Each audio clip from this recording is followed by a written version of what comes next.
छात्रों के हितों को लेकर आपका मेधा संस्था जो है लगातार संघर्ष कर रहा है। इस बीच में आप इलाहाबाद मतलब प्रयागराज में आपने स्नान किया और भगवान से कुछ प्रार्थना की है, कुछ कार्यक्रम किया, उस पर कुछ थोड़ा प्रकाश डालिए। देखिए, प्रयागराज संगम तक मेधा शिविर पुल नंबर 5 और जीटी रोड पर कैंप लगा हुआ था, जिसमें 6 फरवरी से लेकर 14 फरवरी तक भगवान श्री राम की कथा हुआ। कथा होने के बाद, कथा श्रवण के बाद, स्नान ध्यान के बाद बसंत पंचमी को पूर्णाहुति होती है।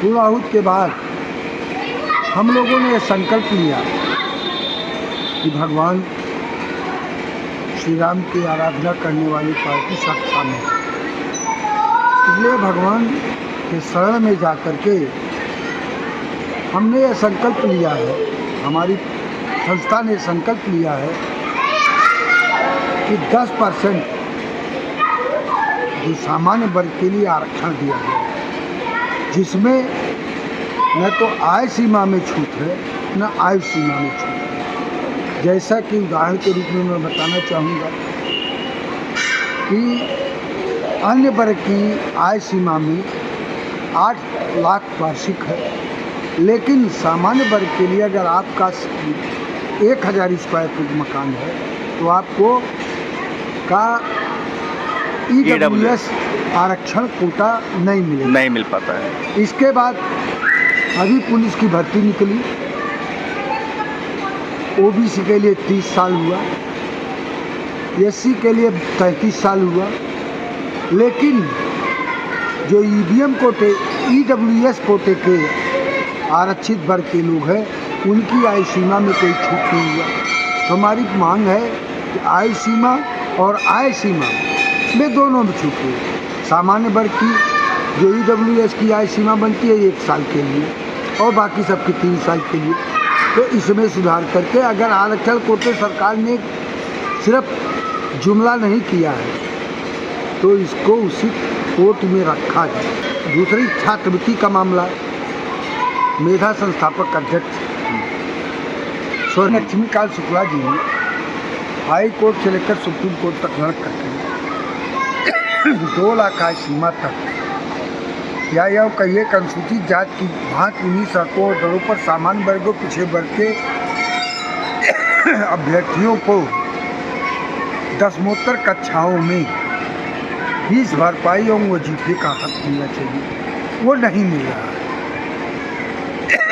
हम इस वर्ष मांग करते हैं इस सत्र में 31 मार्च तक सरकार सभी पात्रों को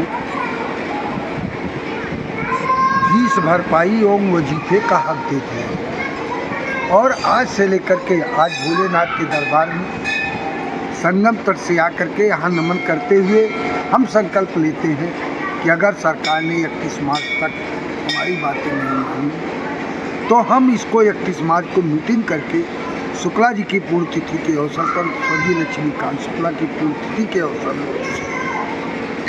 से अपने अभियान का प्रारूप तैयार कर देंगे कि हम रणनीति बनाएंगे कि आगे हम क्या करेंगे। चाहे 10% EWS का मामला हो या फीस भरपाई और वजीफे का मामला हो, और सरकार की स्थिति, सरकार को इस पर विचार करने की आवश्यकता है।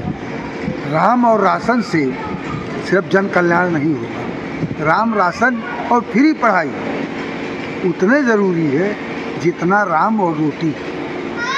अगर व्यक्ति अशिक्षित है और गरीब धन के अभाव में अगर वो शिक्षित नहीं हो पा रहा है, अभी बहुत से बच्चों का ऐसा उदाहरण आता है कि वो फीस नहीं जमा कर पा रहे हैं और उनकी परीक्षाएं बाधित होने के कगार पर है। उदाहरण के रूप में एक लड़का एमएड कर रहा है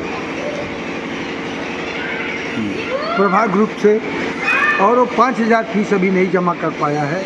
उसकी परीक्षा 21 तारीख से है, लेकिन बार बार दबाव बन रहा है, फीस नहीं जमा करोगे परीक्षा नहीं कर पाएगी। यह स्थिति बनी हुई है। ऐसी स्थिति में गरीबों के हित में सरकार को फैसला लेने की ज़रूरत है। सिर्फ राशन और राम से 2024 फाइनल नहीं पार नहीं होने वाला है।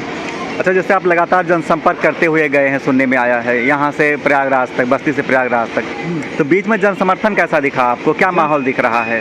जन समर्थन लोगों का अधिक है, लेकिन हम आंदोलन इसलिए नहीं करेंगे।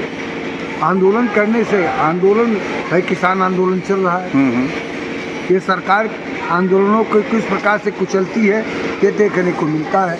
ऐसी स्थिति में हम 2024 के चुनाव में अपना समर्थन दिखाएंगे। अगर सरकार ने हमारी बात नहीं मानी तो, अगर सरकार ने मान लिया तो। चैनल के माध्यम से आप क्या अपील करेंगे? चैनल के माध्यम से हम आम जनमानस से अपील करते हैं और लाभार्थियों से अपील करते हैं कि हमारा समर्थन करो, और समर्थन करने के बाद 31 मार्च को जो हमारी रणनीति तय होगी उसी के हिसाब से हमारा समर्थन करिए, जिससे हम सरकार पर दबाव बना सकें कि हमारी बात मानी जाए।